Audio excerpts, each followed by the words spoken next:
Hi, welcome to Culture Shop. So I'm going to talk again this week about values, like I have done so many times, and I hope that doesn't make you switch off. I know a lot of people are just bored with the topic of values, but I think part of the reason that we're not gelling with it, part of the reason that it's not exciting to us very often is simply because we've chosen the wrong ones. And I'll harp on and on about this because through the research of the initially done during the research for how to build a happy sandpit and the things that underpin the sort of the 5 pillars of a happy sandpit through our own research. One of the things is an obsession with values. Organizations that obsess about their core values, that have chosen the right ones and thought about these in a life or death sort of sense, and then live them every single day and challenge people to live by them every day and measure them and so on. Those are organizations that have less friction inside them. They're organizations where relationships are better. They're organizations that drive higher levels of engagement. So I don't think we can speak about these things enough. And I think if you are bored with the topic of values, it's very possibly because we've just been looking at this in the wrong way. And I think it's more common than not that that's the case. Here's the crux of it. Most companies have statements of values, but most companies don't actually have core values even within those statements. What they have are a set of preferences that if all things being equal, we prefer it if you act in this and the other way. But are these things that we'll live or die by? Well, I'm not so sure. Maybe one or two of them. And you know this kind of thing where you'll have sort of values of performance and integrity, for example, and they'll say, we want you to live by the values, but you're measured on performance. So make sure you get that part right or you don't get your bonus. And you say, but what about integrity? And they go, yeah, I mean that too, but seriously, don't forget where your target is. And so what we're doing is we're having in that sort of situation, and that's very, very common.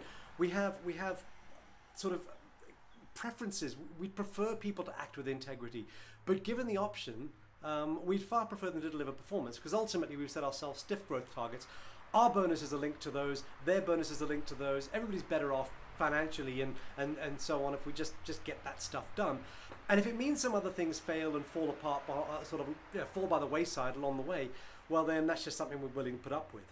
But if we're willing to put up with it, that's not a core value, that's a preference. We'd prefer it if people act with integrity, but we're not married to it.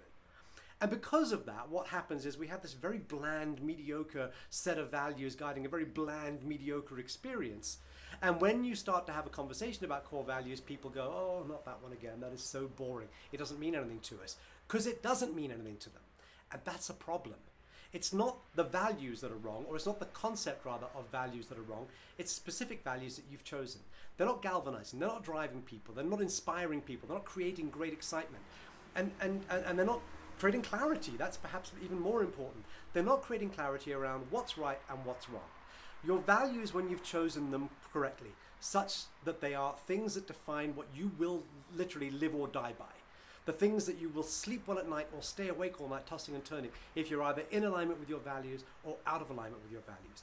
When you've chosen those things, those are like the edges of the path. The path that you walk down as an organization may be very wide, it may be very narrow at times, it may be very straight, it may be very windy, it'll change as it goes along.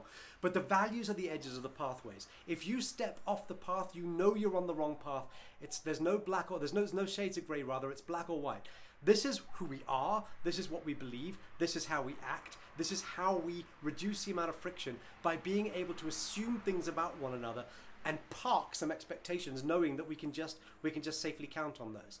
If we don't have those, then all we've got every single day is this constant sort of trying to figure each other out, constant trying to second guess one another. It makes life and work exhausting.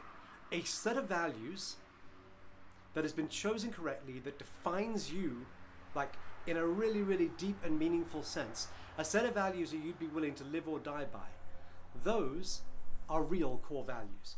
And when you've chosen those, and you can explain why it is that you've chosen them, when it should be relatively easy if they're that important to you, people can get behind them.